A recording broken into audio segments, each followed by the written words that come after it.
Area. యజ్ఞ, ఈ రోజు నువ్వు నన్ను ఇంగ్లీష్ పదాలు అడుగు. నువ్వు వాటికి తెలుగు అర్థాలు చెప్తావా? అవును యజ్ఞ. నీకంత ఇంగ్లీష్ వచ్చా? నువ్వు ముందు అడుగు, జోకుల తర్వాత. అలాగే డిఫార్మేషన్ అంటే ఏంటి? డిఫార్మేషన్ అంటే తెలీదా? ఈజీది అడుగుతావు అనుకుంటే కష్టమైంది అడిగావు. నీకు దానికి తెలుగు అర్థం తెలుసా లేదా? తెలీదు. డిఫార్మేషన్ అంటే పరువు నష్టం అని అర్థం. ఓహో, అయితే ఇప్పుడు ఒక మంచి కార్టూన్ చూద్దామా? ఓకే, చూసిద్దాం మరి.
జానీ, మనం చాలా దూరం వచ్చేసాం.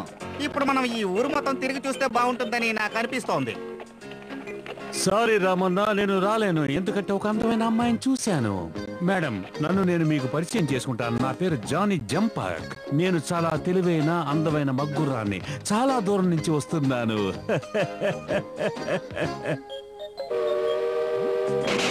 ఏమైంది? అక్కడ ఏదో ప్రమాదం జరిగినట్టు సౌండ్ వినిపిస్తోంది. జానీ, మనం వెళదాం. ఏమంటున్నావు? వెళ్దామా? ప్రియా, మన కలయిక నువ్వు మర్చిపోవు కదా? షిప్పు నడపడం తెలియని వాళ్ళందరూ ఎందుకు షిప్పు నడుపుతున్నారు? నీ వల్ల చూడు నా షిప్ ఎంత దెబ్బతిందో అని. నువ్వు మాత్రం షిప్పు బాగా నడుపుతావు ఫీలింగా? నేనే ముందుగా వచ్చాను. నువ్వెందుకు అనవసరంగా అడ్డొచ్చి నా షిప్పుని ఎరగొట్టేశావు? చెప్పు. అడ్డమైన దొంగలతోటి దెబ్బలాడడం నా పని అయిపోయింది. నీకు ఎంత ధైర్యం ఉంటే నన్ను అడ్డమైన వాళ్ళు అంటావు? నిన్ను ఇదిగో చూడు ముసలోడా, అనవసరంగా నన్ను గొడవలోకి లాగుతున్నావు. ఆ తర్వాత నువ్వు చాలా అనుభవిస్తావు. చాలా థ్యాంక్స్. ఇదిగో తీసుకో. మిస్ అయిపోయావు. ఓరి దుర్మార్గుడా, నా షిప్ చూడు ఎంత దెబ్బతిందో అని. అదేమి పెద్ద బాధింపు కాదు. ఎప్పుడు చూడు నువ్వు నీ షిప్ కలిసి మునిగిపోతారో. ఏంటి, ఒకటితో ఇద్దరు గొడవ పడుతున్నారా? అయితే మనం ఒంటరిగా ఉన్న వాడిని ఆదుకోవాలి. ఇక నుంచి వాళ్ళిద్దరూ తోకాడించకుండా బుద్ధిగా పడుంటారు. అనవసరంగా నాకు ఇబ్బంది కలిగించావు. దీనికి నువ్వు అనుభవిస్తావు. ఇంతకీ మీరెవరో చెప్పలేదే. నా పేరు రామన్న, సూపర్ హీరో. మిమ్మల్ని కలుసుకున్నందుకు చాలా సంతోషం. నేనే ఈ షిప్ కెప్టెన్.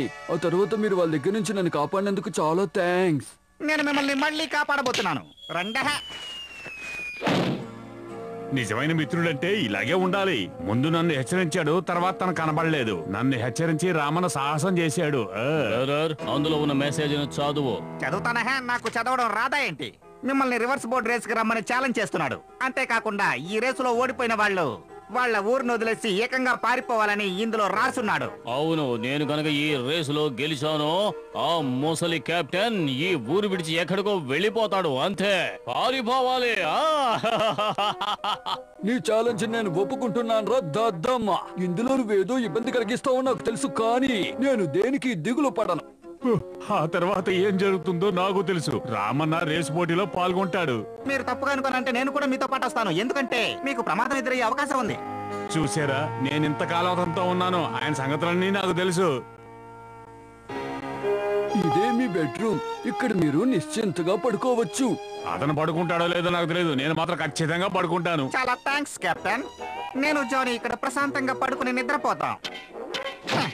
ఈయన ఈ ఛాన్స్ పోగొట్టేటట్టున్నాడే. ఏంటవి అక్కడ ఏదో విచిత్రమైన సౌండ్లు వినిపిస్తున్నాయి? ఓ అదా, అది పెద్ద శబ్దం. ఏంటి ఎగతాళి చేస్తున్నారా? దయచేసి అదేం సౌండ్ చెప్పండి. ఓహో, అదా రామన్న, అది ఈయన శబ్దమే. ఈయన ఈ షిప్ లో పనిచేస్తున్నారు. హలో, నా పేరు రామన్న ద సూపర్ హీరో. సరేగాని చాలా సేపటి నుంచి ఇలా కొడుతూ అందరిని ఇబ్బంది ఎందుకు పెడుతున్నారో తెలుసుకోవచ్చా? ఇదిగో అయిపోయింది.